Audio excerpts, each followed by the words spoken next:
say you'll catch me.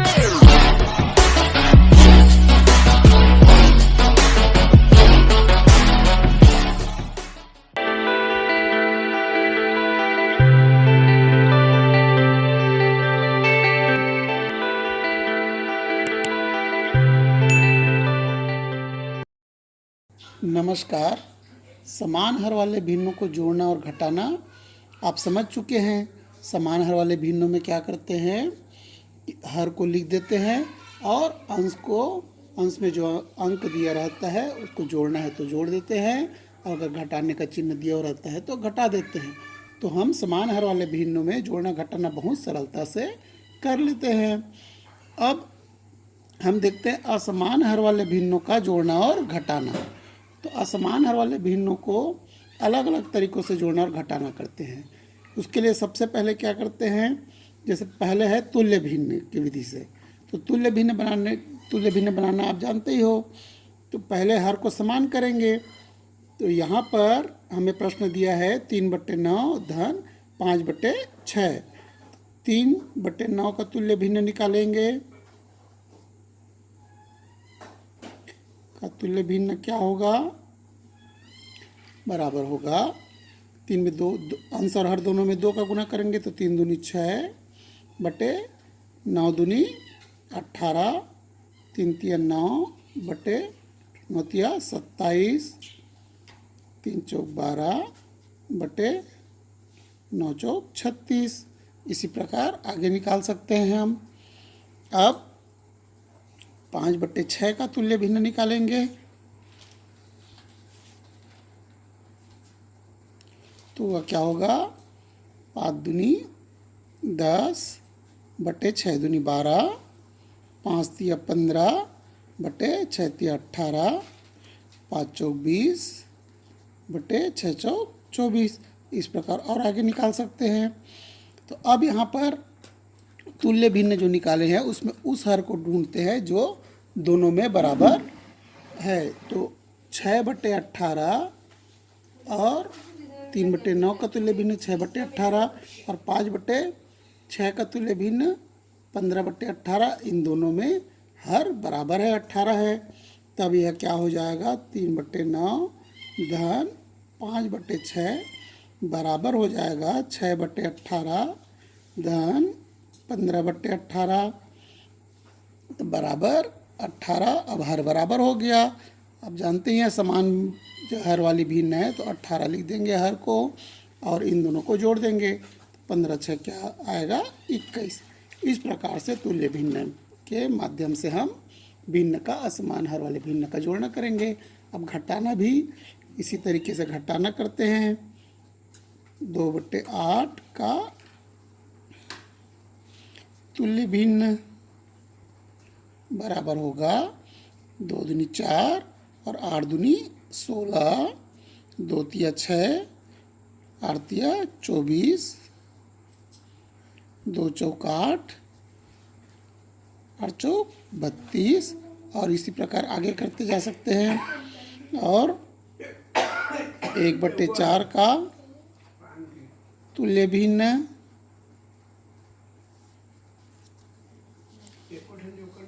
1/4 का तुल्य भिन्न क्या होगा, बराबर 2/8, 3/12, 4/16, 5/20। इस प्रकार से हो जाएगा। तो अब यहाँ पर भी देखते हैं हम 4/16 और 4/16 यह बराबर है। तब क्या हो जाएगा, 2/8 ऋण 1/4 बराबर तुल्य भिन्न क्या आया इसका, 4/16 ऋण 4/16। तो हर हो जाएगा 16 और 4 में 4 घटाएंगे क्या बचेगा, 0। 0/16 आ जाएगा, या इसको बराबर 0 भी लिख देते हैं। अब दूसरी विधि है तिर्यक गुणा। तिर्यक गुणा करके भी हम असमान हर वाली भिन्नों में क्या करते हैं, जोड़ना और घटाना करते हैं। जैसे हमने प्रश्न लिया है 2/3 धन 2/5, तब इसका तिर्यक गुना करेंगे 2/3 और ये 2/5। तो 2 और 5 का गुना करेंगे तो क्या होगा, 2 गुना 5, और फिर बीच में धन का चिन्ह दिया है तो धन कर देंगे, और उसके बाद 3 और 2 का गुना करेंगे तो यह हो जाएगा 3 गुना 2 बटे में, अब जो हर में जो संख्या दिया हुआ है उसका गुना करेंगे 3 गुना 5। अब बराबर क्या हो जाएगा, यह हो जाएगा 5 दूनी 10 धन 3 दूनी 6 बटे 3 पंचे 15, बराबर हो जाएगा 16/15। इस प्रकार से बहुत सरलता से जब 2 अंक हमको दिया भिन्न का, 2 संख्याएं दिया हुआ है तो हम तिर्यक गुना की विधि से जोड़ना कर सकते हैं। इसी प्रकार घटाना भी किया जाता है। 4 हमको यहाँ दिया है 4/9 और 1/3, तो 4/9 में 1/3 को घटाइए। तो सबसे पहले क्या करेंगे, 4 और 3 का गुना करेंगे, 4 गुना 3, फिर बीच में एक घटाने का चिन्ह दिया हुआ है तो ऋण का चिन्ह लगाएंगे, फिर 9 और 1 का गुना करेंगे, 9 गुना 1 बटे, अब इन दोनों का गुना करेंगे जो हर में 2 संख्या दिया हुआ है 3 और 9, तो 3 गुना 9 बराबर हो जाएगा 4 तिया 12 ऋण 9 एकम 9 बटे 9 तिया 27, बराबर ये हो जाएगा 12 में 9 घटाएंगे 3 बटे 27। इस प्रकार से असमान हर वाले भिन्न में तिर्यक गुना की विधि से हल करेंगे। अब तीसरा विधि हम प्रयोग कर सकते हैं लघुत्तम समापवर्त की विधि से। लघुत्तम समापवर्त जब 2 से अधिक संख्या दिया हुआ है तब हम तिर्यक गुना करेंगे तो फिर बार बार करना पड़ेगा, और तुल्य भिन्न में भी बार बार करना पड़ेगा। तो उस विधि से भी हल आसानी से कर सकते हैं, लेकिन अधिक समय लगेगा। तो ज़्यादा जल्दी से अगर हमको करना है, सरलता से करना है, तो लघुत्तम समापवर्त निकाल के करेंगे। हर का सबसे पहले क्या निकालेंगे, लघुत्तम समापवर्त। तो यहाँ पर हर दिया हुआ है 5, 9 और 3। इसको लघुत्तम समापवर्त करने के लिए अभाज्य संख्या से भाग देंगे तो 5 जो है वो भाग नहीं जाएगा 3 से, तो अब 3 से 9 को देंगे, 3 तिया 9, 3 एकम 3। अब यह दोनों भी अलग अलग अभाज्य संख्या है। इस प्रकार लघुत्तम समापवर्त क्या होगा, 3 गुना 5 गुना 3 बराबर 3 पंचे 15, 15 तिया 45। अब क्या करेंगे, तुल्य भिन्न निकालेंगे तो 1/5 बराबर क्या होगा, 5 से 45 को भाग देंगे तो कितने बार जाएगा, 5 नियम 45। तो 9 का गुना अंश और हर दोनों में कर देंगे तो बराबर क्या हो जाएगा, 9 एकम 9 बटे 9 पंचे 45। अब दूसरा संख्या 7/9, तो 9 से 45 को भाग देंगे तो कितने बार जाएगा, 5 बार, 9 पंचे 45। तो अंश और हर दोनों में 5 का गुना कर देंगे, 7 पंचे 35 बटे 9 पंचे 45।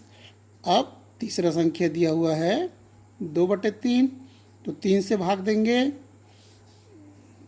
तो क्या आएगा, 15 तिया 45, 15 बार जाएगा तो 15 से गुना कर देंगे, 15 दूनी 30 बटे 15 तिया 45। अब यह क्या हो गया, 1/5 धन 7/9 धन 2/3 बराबर हम लिख सकते हैं 9/45 धन 35/45 धन 30/45। अब इनका हर समान है, हर समान होने पर हर को केवल एक बार 45 लिख देते हैं और अंश की संख्याओं को जोड़ देते हैं। तो 9 यहाँ पर आ जाएगा, 9 इकाई इकाई जोड़ेंगे, 9 9 और 5 9 धन 35 धन 30। अब बराबर क्या हो जाएगा, 9 5 14 का 4, 5 की लाया 1, 3 3 6 और 1 7, तो 74/45। इस प्रकार से लघुत्तम समापवर्त्य निकाल कर हम जोड़ना आसानी से कर लेते हैं। अब इसी प्रकार घटाने के लिए या अन्य सवाल हमने लिया है 1/3 धन, 3/5 ऋण, 8/12। तो कोई भी सवाल अब भिन्न का आप आसानी से हल कर सकते हैं। लघुत्तम समापवर्त्य विधि से सबसे पहले क्या करेंगे, हर का लघुत्तम निकालेंगे। 3 5 और 12 का लघुत्तम क्या होगा, 3 से 3 एकम 3, 5 अपने जगह में रहेगा, भाग नहीं जाएगा, 3 चौक 12। अब 5 और 4 अलग अलग अभाज्य संख्या, 5 अभाज्य संख्या हैं, 4 और 5 में कोई भी उभयनिष्ठ नहीं है, इसलिए इसका लघुत्तम समापवर्त्य क्या होगा, 3 गुना 5 गुना 4 बराबर 3 पंचे 15, 15 चौक 60। अब क्या करेंगे, 1/3 बराबर यह हो जाएगा, 3 से भाग देंगे 60 को, तो क्या होगा, 3 दूनी 6, शून्य उतारे 3 शून्य 0। इस प्रकार कितने बार गया, 20 बार गया, तो 20 से गुना कर देंगे, 3 गुणित 20 बराबर हो जाएगा 20/60। अब 3/5 बराबर 5 से भाग देंगे 60 को, इसी प्रकार तो कितने बार जाएगा, 12 बार जाएगा, तो 3 गुना 12/5 गुणित 12 बराबर हो जाएगा 36/60। 8/12 में 12 से 60 को 12 भाग देंगे तो 12 पंचे 60, तो 8 गुना 5/12 गुना 5 बराबर हो जाएगा 8 पंचे 40/60। अब क्या करेंगे, 1/3 धन, 3/5 ऋण, 8/12 बराबर लघुत्तम जो निकाले हैं 60 उसको लिख देंगे नीचे में, और अंश में कितना हो जाएगा, 20 धन 36 ऋण हो जाएगा 40।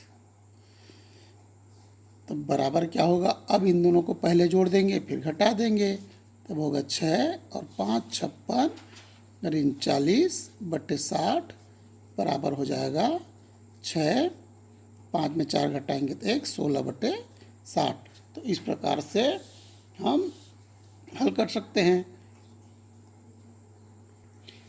इसी सवाल को हम डायरेक्ट मेथड का यूज़ करके भी हल कर सकते हैं। जैसे हमारे पास प्रश्न है 1/5 धन 7/9 धन 2/3। अब इसका तो सबसे पहले लघुत्तम निकाल लिए, 3 5 9, 3 9 5, तो कितना आ जाएगा, 5 3 और 1, तो लघुत्तम तो निकाल लिए इसी विधि से। 3 गुना 5 गुना 3 बराबर 45। अब इसको हल करने के लिए जैसे हमने क्या किया, यहाँ पर पहले तुल्य भिन्न बनाए, तुल्य भिन्न बनाकर उसके बाद जोड़ने की डायरेक्ट विधि से कैसे करेंगे, हम इसी सवाल को 5 से भाग देंगे 45 को, तो कितने बार गया, 9 बार। तो इसको सीधा सीधा लिख सकते हैं हम, 1 गुना 9 धन 9 से ऐसे भाग दिए 45 को, तो कितने बार गया, 5 बार गया, 9 पंचे 45, 7 गुना 5 धन 3 से भाग दिया 45 को, तब कितना आया, 15, 2 गुणित 15 बटे हो जाएगा 45 बराबर 9 एकम 9 धन 7 पंचे 35 धन 15 दूनी 30 बटे हो गए। अब आ गया यही 9, जैसे पूर्व में आया था 9 35 और 30, इसी प्रकार आ गया बटे 45 बराबर कितना आएगा, 74/45। इस प्रकार से इसी हल को हम डायरेक्ट विधि से, अगर आप इसको अच्छे से समझ गए तो इसी तरीके से आप निकाल सकते हैं। जैसे हमने जो दूसरा सवाल लिया था इसको भी डायरेक्ट विधि से हल करके देखते हैं। जैसे इसमें दिया दूसरा सवाल हमने लिया था 1/3 धन 3/5 ऋण 8/12। तो इस सवाल में लघुत्तम पहले निकाले, तो लघुत्तम निकालने के लिए क्या करते हैं, अभाज्य गुणनखंड विधि का प्रयोग करते हैं। तो क्या हो जाएगा, लघुत्तम हो जाएगा 3 × 5 × 4। अभाज्य गुणनखंड विधि आप जानते ही हैं। तो बराबर क्या हो गया 60। तो लघुत्तम 60 आया। अब क्या करेंगे, 60 लिख देंगे। 3 से 60 को भाग देंगे तो कितने बार भाग जाएगा, 20 बार जाएगा। तो अब अंश में 1 दिया हुआ है तो 1 × 20, धन का चिन्ह तो धन का चिन्ह लगाएंगे। फिर 5 से 60 को भाग देंगे तो 12 बार जाएगा। अब इसके अंश में क्या है, 3 है तो 3 × 12 ऋण 12 से 60 को भाग दिए तो 5 बार गया तो जाएगा 8 × 5 बराबर यह हो जाएगा। अब जैसे इसमें हल किए थे तो क्या हो जाएगा, 20 से कम 20 धन 36 ऋण 8×5 40 बट्टा हो जाएगा 60। अब 20 और 36 को जोड़ देंगे तो हो जाएगा 56 ऋण 40/60 बराबर हो जाएगा 16/60। इस प्रकार से डायरेक्ट विधि से भी हल करने पर वही उत्तर आया और तुल्य भिन्न की विधि से हल करने पर भी वही उत्तर आया। अगर आपको अच्छे समझ में आ गया तो आप जिस भी विधि से चाहें हल कर सकते हैं। अगर सीधे डायरेक्ट विधि का भी उपयोग कर सकते हैं। इस प्रकार से आज हमने असमान भिन्न हर वाले भिन्नों में का जोड़ना और घटाना का तुल्य भिन्न की विधि से, तिर्यक गुणा से और लघुत्तम समापवर्ती विधि से जोड़ना और घटाना सीखा। आपको यह अच्छे से समझ में आ गया होगा। धन्यवाद।